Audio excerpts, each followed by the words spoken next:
係，大家好。多謝今次嘅主辦機構啦，咁邀請我嚟做一個分享啦。今日嘅話題咧，咁就會係關於一個網絡安全情報嘅實施啦，然後點樣可以增強到我哋呢個網絡防禦嘅。好，我開始我個講題啦。先介紹下自己啦。我叫 Frankie 啦。其實我今次就係代表咗呢個香港Computer Society 電腦學會，一個 Cyber Security Specialist Group 就係一個我哋嘅資訊安全嘅一個小組啦。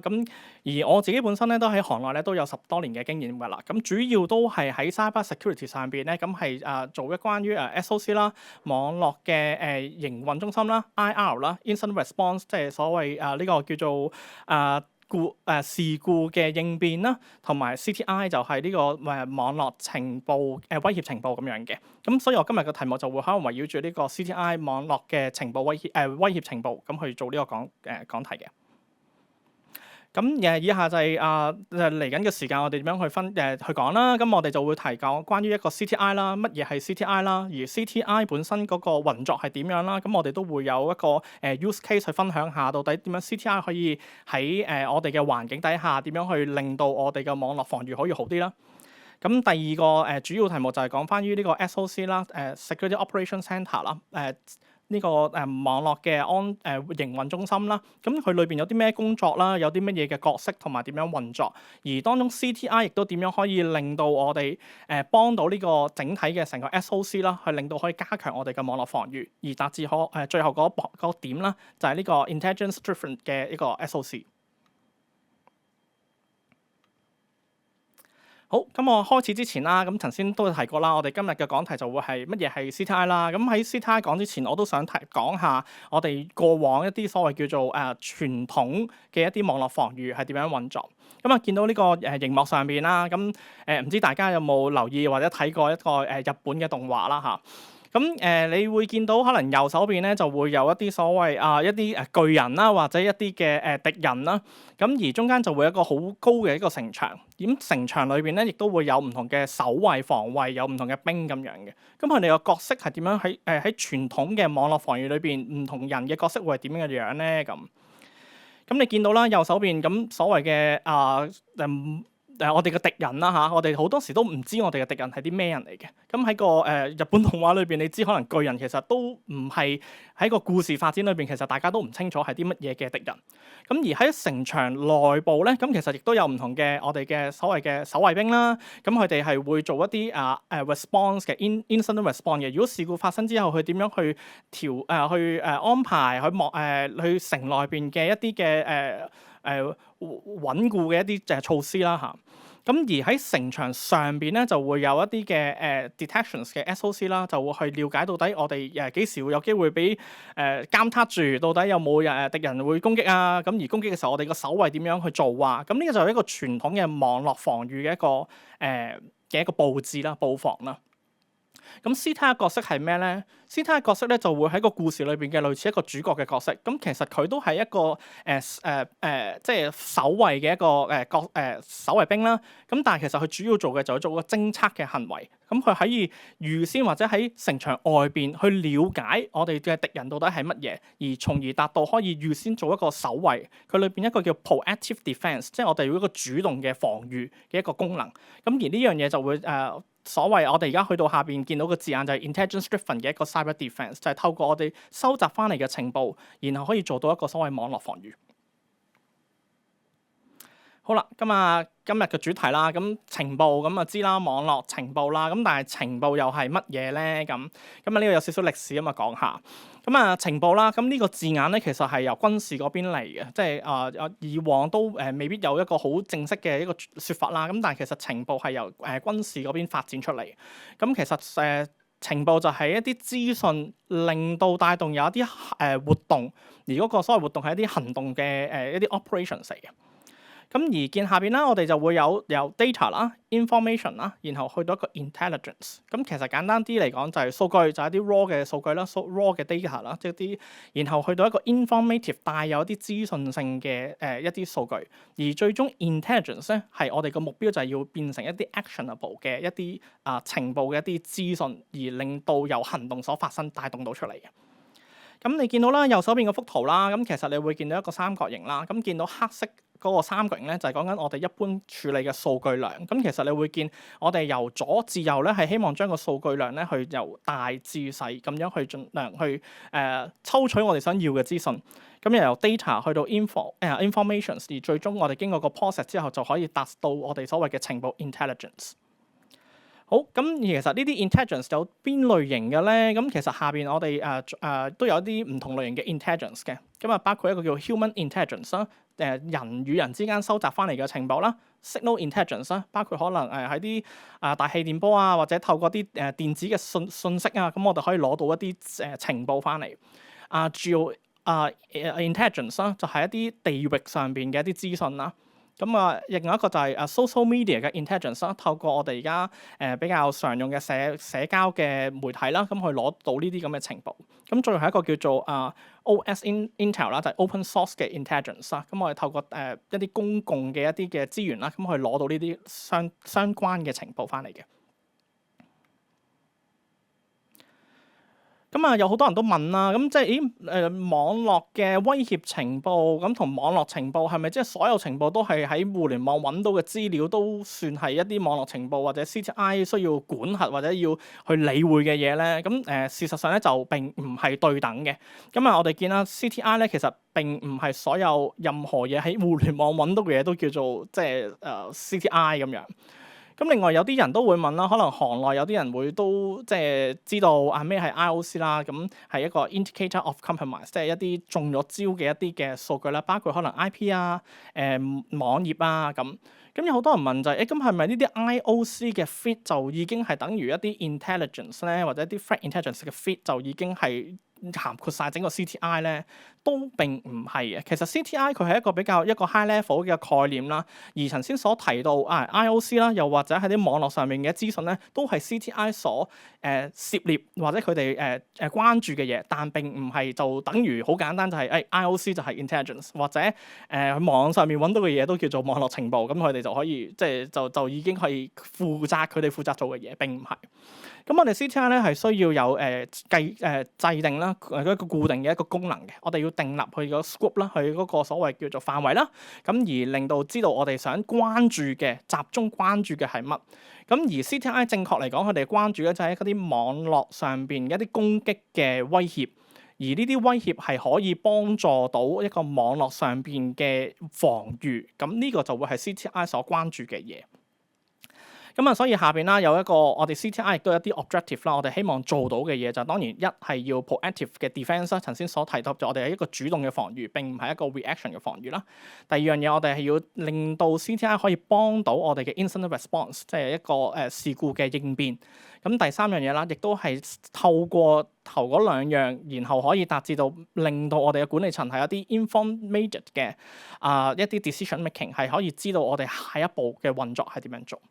右手邊有張圖啦，咁係一個三角形啦。咁我哋所收集嘅程度咧，就有分三個所謂等級或者類型啦。Technical 啦，比較係一啲數據上邊嘅資訊啦。Operational 啦，係希望頭先所提及嗰啲 actionable 嘅 intelligence 可以令到我哋內部有一定嘅運作去做一個防禦嘅。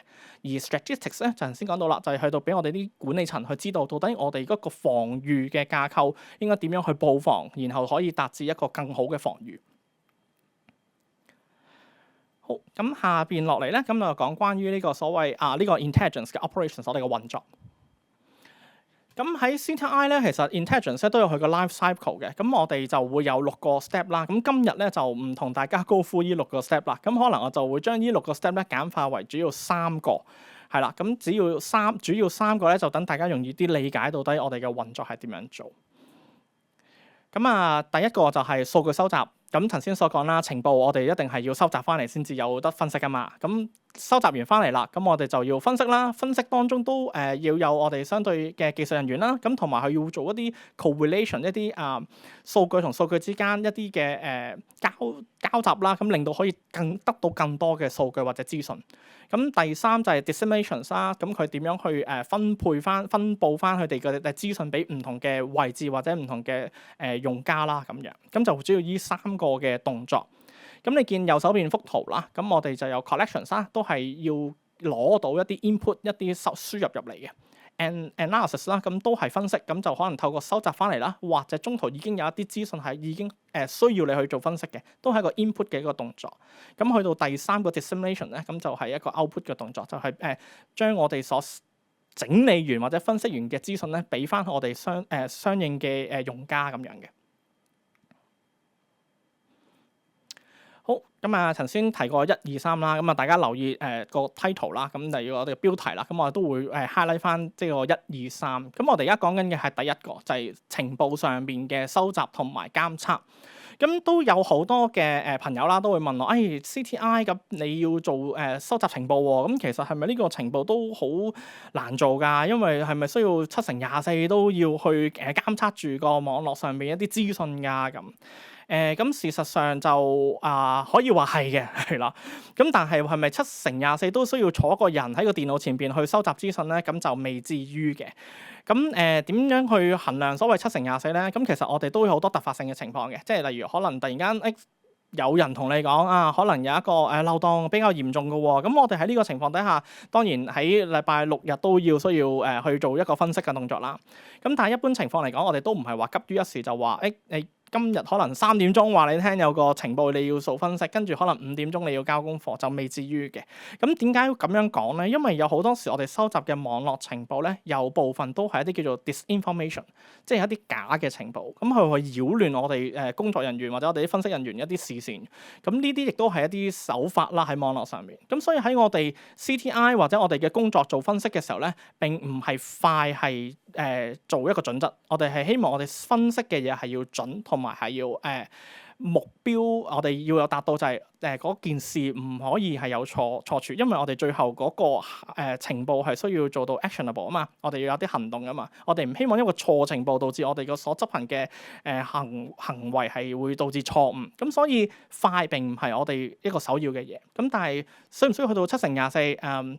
可以話係啦，但係亦都唔係一個好心急要即時睇、即時做、即時分析、即時去通知相關部門要去處理嘅嘢。反而我哋可能需要等一啲時間，可能1日至2日去對個情報有深入嘅了解之後，先至去發出我哋嘅所謂嘅情報分析結果咁樣。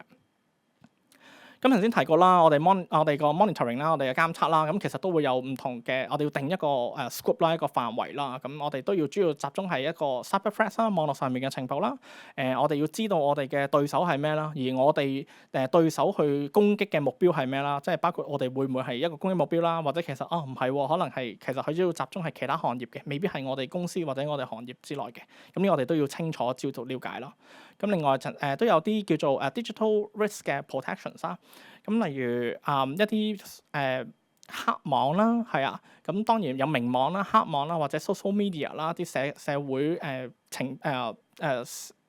media 啦，都會係我哋嘅收集情報之一嚟嘅。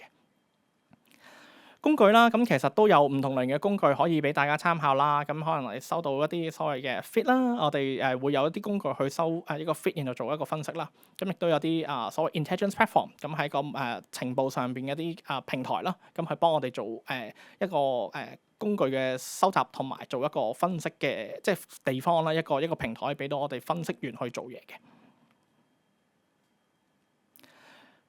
咁我哋做分析啦，同處理啦，咁我哋都會用到頭先所講唔同類型嘅工具啦，有情報分析平台啦 TIP 啦，咁亦都喺我哋嘅分析當中都要做一啲 enrichment 嘅，即係包括我哋收集到 IP 啦，或者收集咗一個domain 一個網址啦。咁但係其實佢哋當中呢個網址係有啲咩特別含義咧？個網址本身背後係乜嘢嘅系統咧？咁呢啲都要做一個 enrichment，喺一個補充翻我哋嘅資訊嘅一啲服務啦。咁都會喺呢個分析同埋呢個處理嘅過程當中，我哋會用到。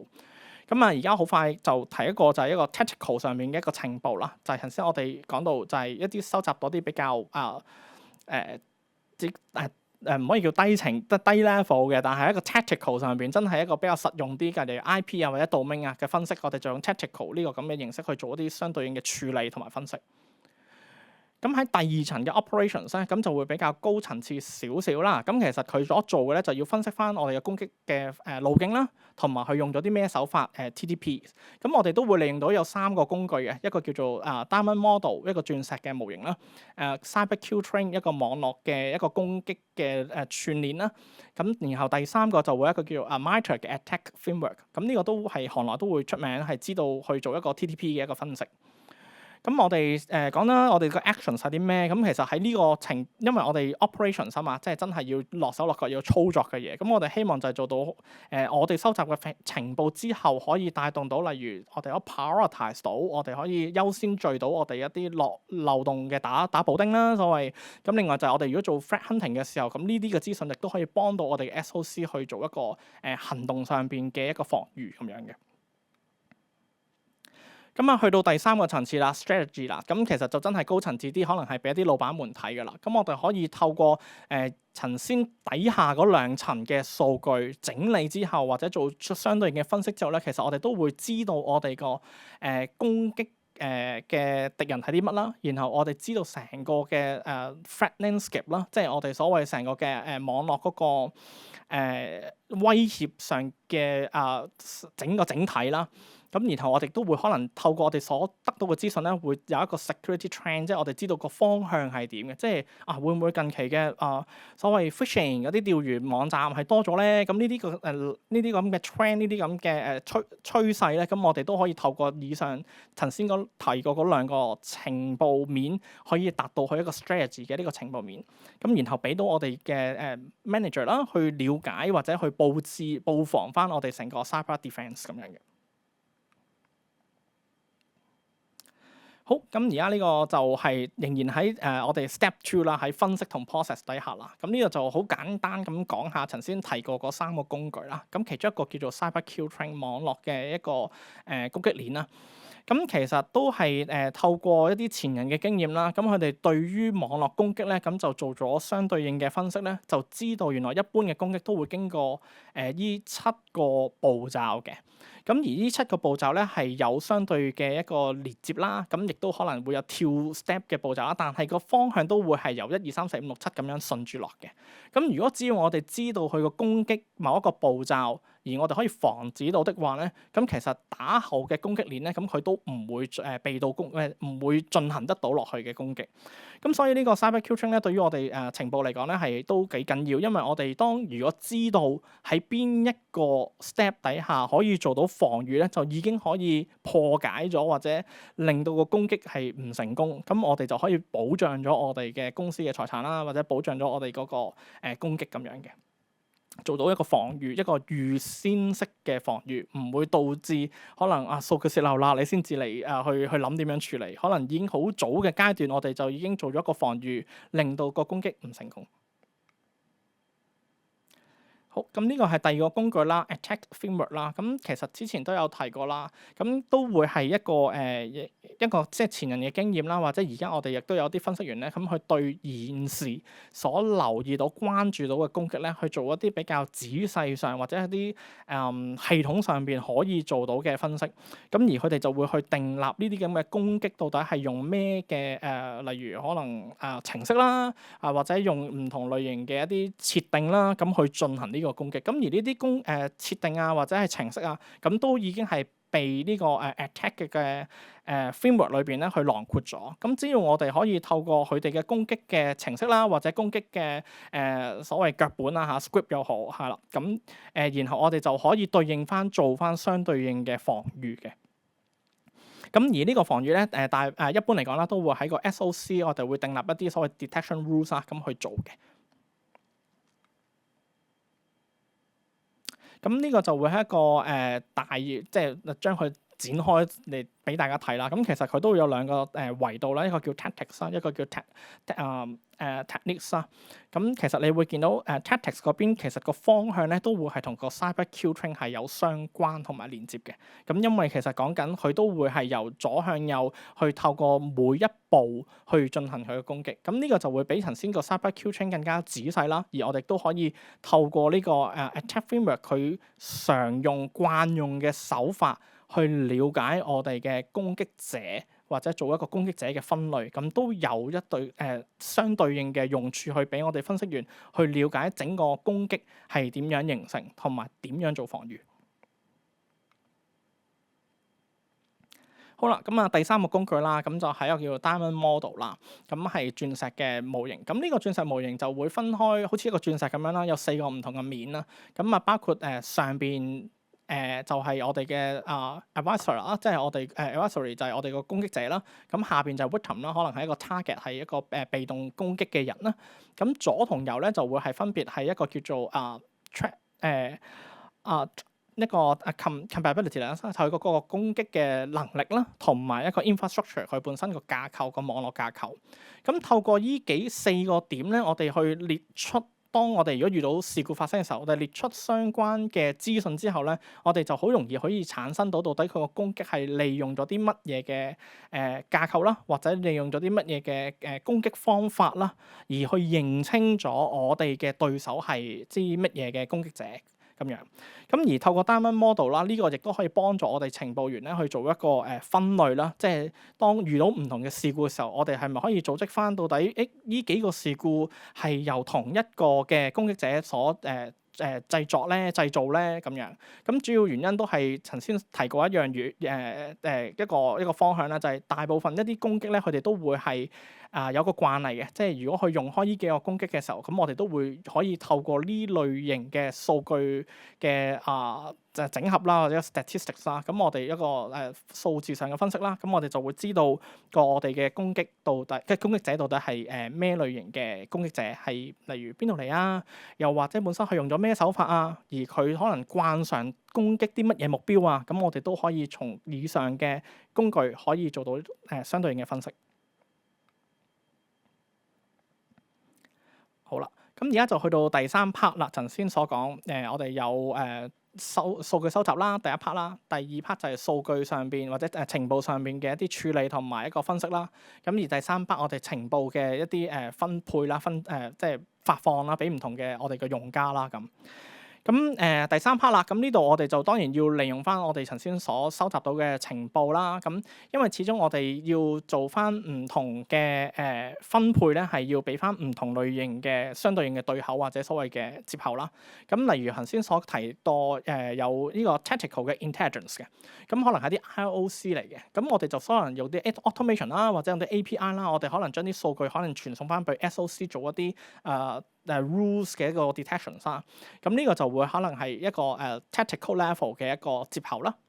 咁但係有陣時我哋都會做一啲情報或者 report 啦，係俾翻相對應嘅用家，包括例如可能有 patching team 嘅，有啲漏洞嘅補丁嘅團隊，咁佢哋其實都要知道底呢個漏洞到底我點樣去做補丁咧？而呢個補丁可能我哋係需唔需要即係排次序咧？咁到底有呢個漏洞嘅嚴重性係幾高？但係嚴重性高嘅漏洞係咪一定個影響最大咧？咁可能就需要我哋 CTI 我哋呢個情報員去俾相關嘅資料。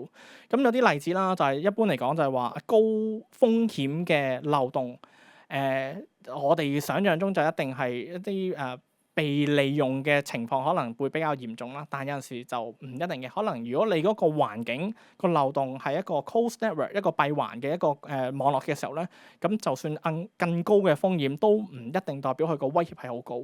係啦，因為佢個威脅就算更高都唔代表係一定有一個高風險係啦。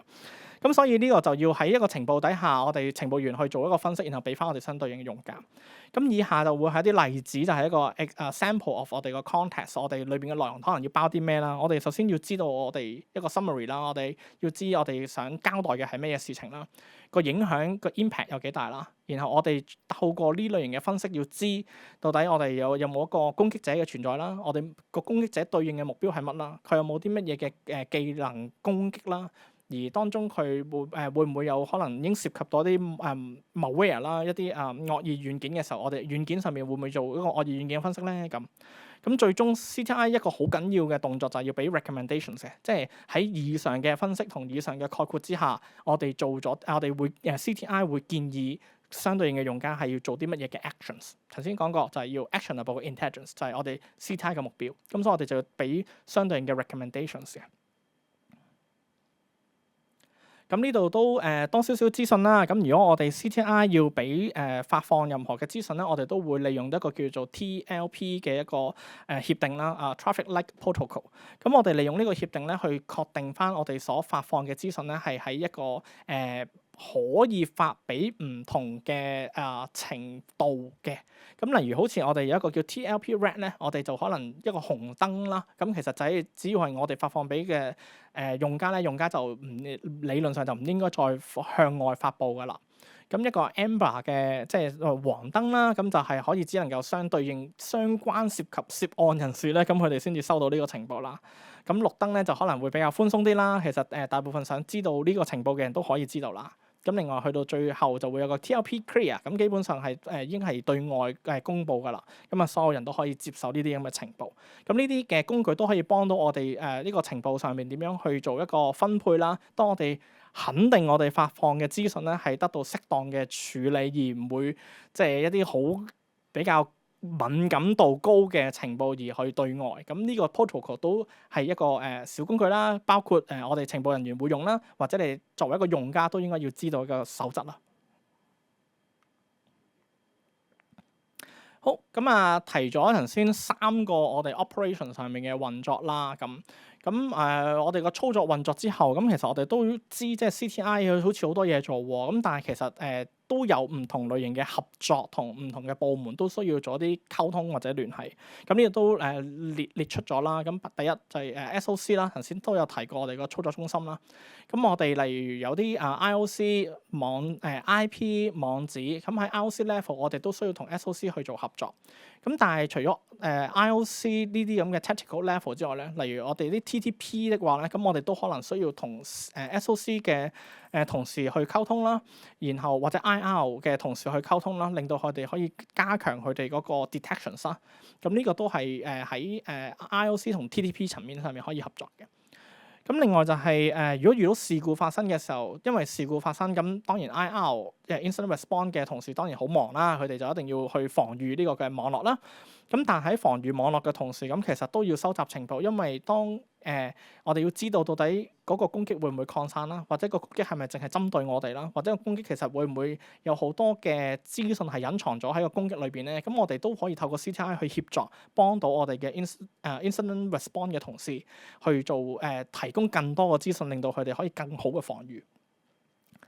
咁喺預防上邊啦，就會有threat hunting 啦，就係未攻擊之前，我哋可能已經有一啲已知或者外間嘅事故，我哋收集到翻嚟，然後去對拼一下我哋環境底下會唔會都有相對應嘅威脅啦。咁我哋可以透過 threat hunting 去做啦。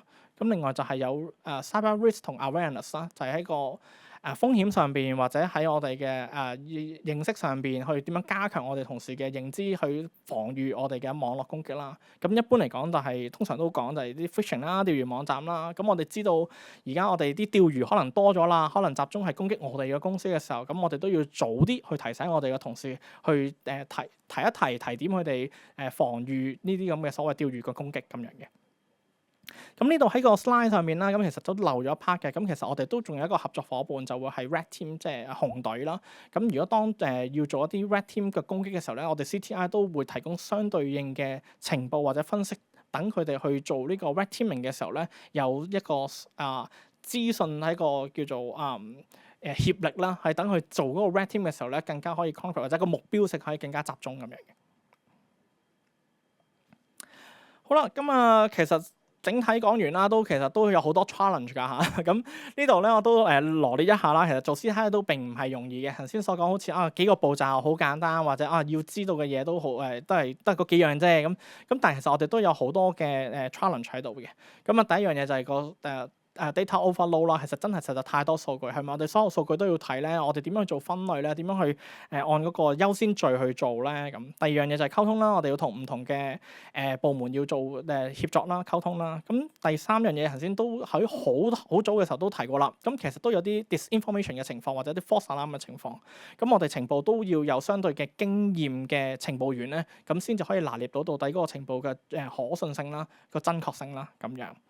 咁啊，下邊有啲即係方案啦。如果太多數據點算啊？做啲 automation 可以幫到手啦。咁或者我哋可以問到 AI 去協助啦。咁但係有一樣嘢都好緊要，就係個 sharing 啦。我哋個 collaboration 係要同唔同嘅對口，包括內部同埋外部。咁我哋都想知道其他行內或者我哋其他嘅公司嘅一啲情報上面嘅分享。咁我呢樣嘢都係幫助到我哋情報員去了解整個嘅網絡世界嘅一啲攻擊情況。好，咁啊呢度都會有一個use case 啦，個案例啦，即係 CTI 到底點樣運作或者點樣做啦嚇。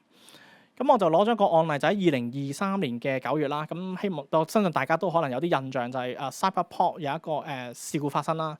咁佢當時即係都幾轟動啦嚇，應該咁講，應該因為本身一係新聞都有好多新聞賣啦，咁第二樣嘢亦都係一個比較大型嘅機構啦，而第三樣嘢亦都冇諗過係香港嘅一啲公司會有一個咁大型嘅網絡事故啦咁。好啦，咁啊，當你如果知道呢單新聞嘅時候，咁你都可能都會有啲疑惑嘅，因為即係就除咗你之外，可能你老闆都會對你有啲疑惑嘅，就係喂，咁呢個事故對我哋有冇影響㗎？會唔會嗰啲攻擊者都會攻擊我哋㗎？咁我哋係咪已經好well prepare 去防禦我哋呢類型嘅攻擊㗎？咁啊，你作為一個情報員咧，咁你就要諗一諗，或者你要即係收集啲資料翻嚟喎。咁啊，可能經過步驟就係 data collection 啦。咁我哋一就係可能睇新聞啦，睇多啲新聞，攞多啲資料啦。咁可能我哋就會當中會得悉咗一啲情報嘅，包括原來呢個事故係牽涉一個 data breach， 一個數據嘅泄漏。咁原來裏邊有到成400G 嘅數據係外泄咗。咁亦都知道原來佢個攻擊係透過一個叫做 ransomware 一個 Trigona 嘅一個即係攻擊者咁去進行呢個攻擊。咁我哋攞到呢啲相關嘅資訊之後咧，就再額外做一個分析啦。咁啊，了解下啦。咁 Trigona 呢個攻擊者呢個 ransomware 到底佢係點樣做佢嘅攻擊嘅咧？過往有冇啲慣例咧？佢以前針對嘅目標係邊類型嘅嘢咧？而我又喺咩個目標之內咧？咁呢個就可以透過我哋得知 Trigona 呢個攻擊呢個ransomware 嘅 family 咧，咁我哋做相對應嘅分析。咁第二樣嘢啦，咁你知道會有數據泄漏啊嘛，咁啲泄漏放邊啊？咁啊，通常有一個叫 DLS 就係 data leak site，即係本身佢哋個網站咧就會列出邊啲係受害者，佢哋收到啲咩嘅嘅即係數據係將會外泄咁樣。咁我哋都會留意呢類型嘅DLS 嘅網站啦，咁然後去知道或者攞到底佢外泄咗個數據係啲乜，會唔會牽涉到你嘅公司咧？咁我哋都會喺呢方面做一個情報嘅收集。咁最終啦，咁我哋就要出翻一份報告啦，或者了解翻啦。咁除咗我哋知道一啲Trigona 一啲過去啦，咁我可能會攞到一啲佢嘅 infrastructure 嘅一啲資訊啦，包括 IP 啊、domain 啊。咁啊 IOC 上面我哋收集到啦，咁就可以交俾 SOC 去做一個即係 backward search 啦，呢個了解下我哋嘅情況有冇影響啦。第二日都可以做一個防禦啦。TTP 同埋呢個漏洞嘅 management 亦都可以做啦。咁而最終我哋都如果個數據即係 Cyberport 嘅事故，佢個數據泄漏，原來都有涉及到你公司嘅資料喎，咁你就要預先可能做下一啲 IR 嘅防禦點樣去做啦。好。咁啊，以上咧就會係CTI 上面嘅運作啦，同埋頭先一個好簡單嘅 use case 就係俾大家了解下一個 CTI 嘅即係運作上面一個事故上面點樣去做啦。咁下邊我就講下 SOC 嘅一般頭先同我好多合作啦，咁但係 SOC 點樣做咧？而我哋 CTI 點樣幫到佢咧？咁呢度我就會比較用快啲嘅時間啦嚇，咁因為其實今日唔係主題，唔係講 SOC，我哋講 CTI 係。咁啊 SOC 咁其實佢都係一個好緊要嘅一個網絡防禦一個中心嚟嘅，咁佢主要做一個 monitoring 啦、detections 啦，同埋做 response。咁呢3個步驟都會喺 SOC 上邊會發生嘅。咁而佢涉及嘅人員同埋功能咧，就包括有以下呢幾個啦。咁中間就會係整個核心啦，佢個 SOC 整個嘅管理啦。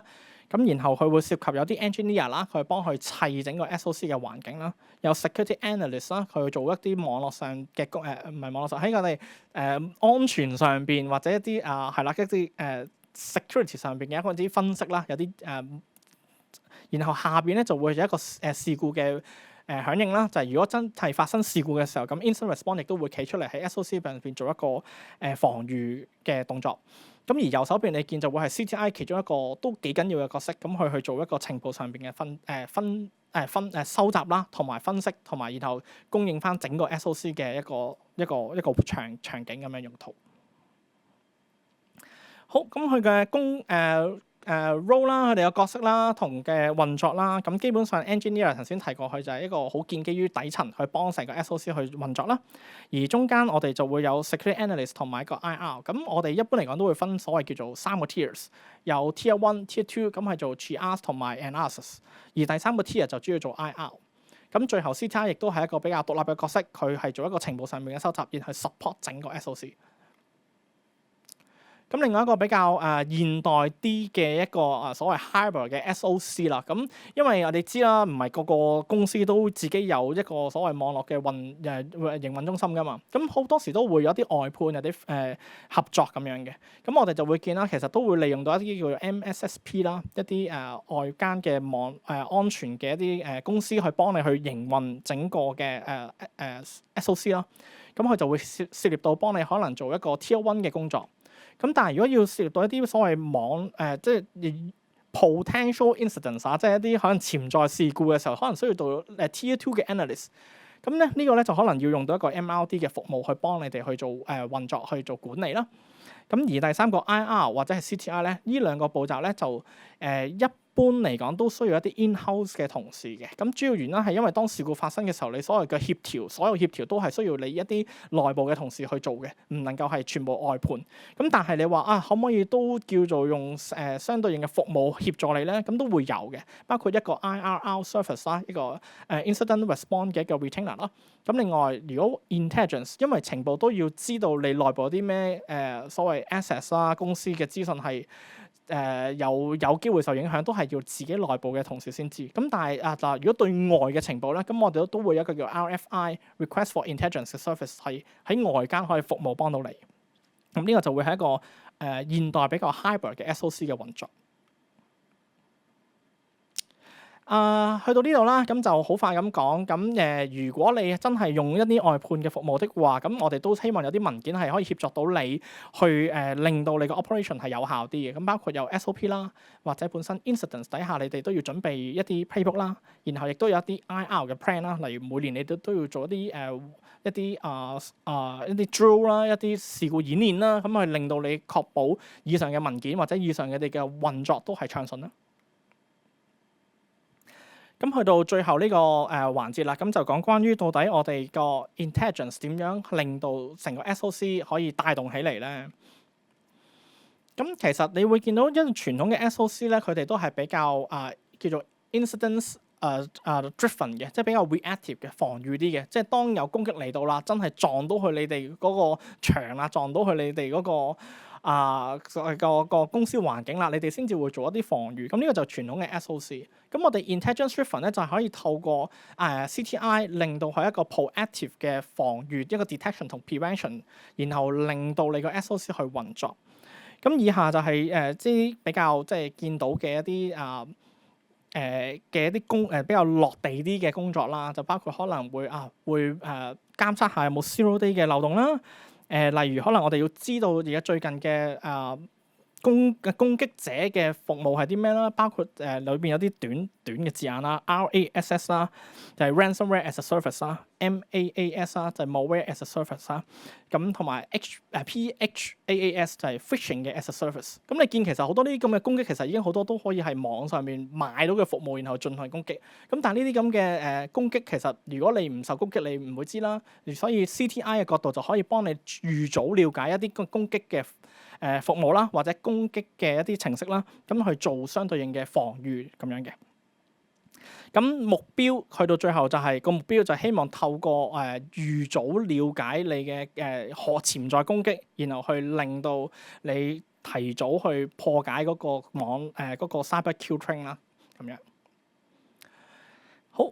咁最後啦，講下有啲咩好處啦。咁如果我哋可以真係令到情報可以 driven 到一個 SOC 的話咧，咁帶動嘅好處一就係頭先所講到我哋一定係以一個proactive主動嘅防禦嘅方向啦，有效利用到我哋嘅資源啦，我哋可以亦都更加貼近我哋嘅網絡上邊一啲攻擊嘅一啲威脅啦。咁另外就係如果真係不幸地有事故嘅時候 ，CTI 亦都可以加強到佢哋同事防禦嘅同事點樣可以令到佢哋有一個預先啦，又或者一啲更好嘅一個response 去對應你未知而潛在嘅攻擊者。咁啊，我借助右手邊孫子嘅一個説法啦，咁我哋希望可以做到知己知彼啦，咁啊百戰不殆啦。咁但係其實如果透過 intelligence 嘅 driven 的話咧，咁其實我哋都可以做到先發制人，而係令到我哋嗰個防禦喺未被攻擊之前就已經可以堵截咗任何嘅攻擊。好，咁我嘅分享就嚟到呢度啦，咁啊多謝大家。我時間交翻俾我哋嘅 MC。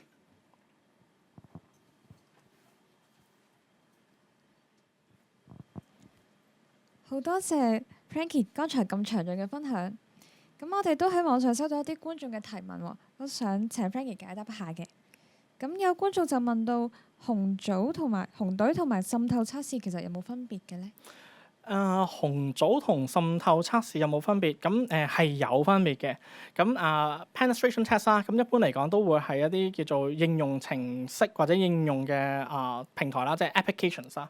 咁就會令到用呢個所謂呢個 penetration test 去測試到底你個應用有冇漏洞嘅。咁但係 Red Team 咧就會比較一個再闊少少嘅情況啦。咁佢都會進行攻擊嘅，但係個攻擊就並唔係集中於一個應用，可能係你規範咗一個場景，而呢個 Red Team 亦都有一個 scenario 一個故事喺後邊，點樣去進行？如果假設有一個攻擊者的話，佢會點樣去透過唔同嘅漏洞去進行你個攻擊？咁呢個就係 Red Team 同 penetration 嘅唔同嘅地方。咁而 CTI 嘅角度就係點樣可以協助 Red Team 去了解而家市場上應該係網絡世界上一啲攻擊者嘅一啲慣用嘅攻擊手法，然後去做呢個 Red Teaming。咁 CTI 就會呢方面可以俾到相對嘅資訊，等 Red Team 做嗰個故事嘅時候或者攻擊嘅時候，可以更加有效準確去測試你公司裏邊嘅場景咁樣咯。唔該晒 Frankie。咁亦都有觀眾問到呢，係咪唔同規模嘅公司或者組織都需要 CTI 網絡威脅情資嘅呢？呢個問題相當好啊！咁其實就等同於一個問題就係公司係咪都要有一個網絡防禦一樣？咁其實 CTI 一般我覺得喺呢個功能上邊咧，其實喺網絡防禦係一個佔有一個幾重要嘅角色。咁而且佢亦都係一個預先防禦，頭先所講嘅一個 proactive 嘅 defence。咁如果你公司仍然係喺一個 reactive 嘅一個 defence 嘅情況底下，就等同於我哋過往以前淨係設立一個 firewall 嘅情況一樣。咁其實對於你即係網絡上面嘅防禦其實係唔足夠。我哋可能真係做一啲 detections，即係除咗 prevent 之外，我哋要做啲 detections。而我哋而家喺 detections 呢個咁嘅層次之外，我哋要做一啲叫做 proactive defence 或者一啲叫做 response，令到我哋個防禦更加有效，應對翻而家比較網絡上面一啲攻擊趨勢。咁 CTI 嘅角色都係一個幾緊要嘅角色嚟嘅。好多謝 Frankie 為我哋咁深入講解 CTI 同埋點樣可以增強網絡防禦嘅。好，唔該。多謝。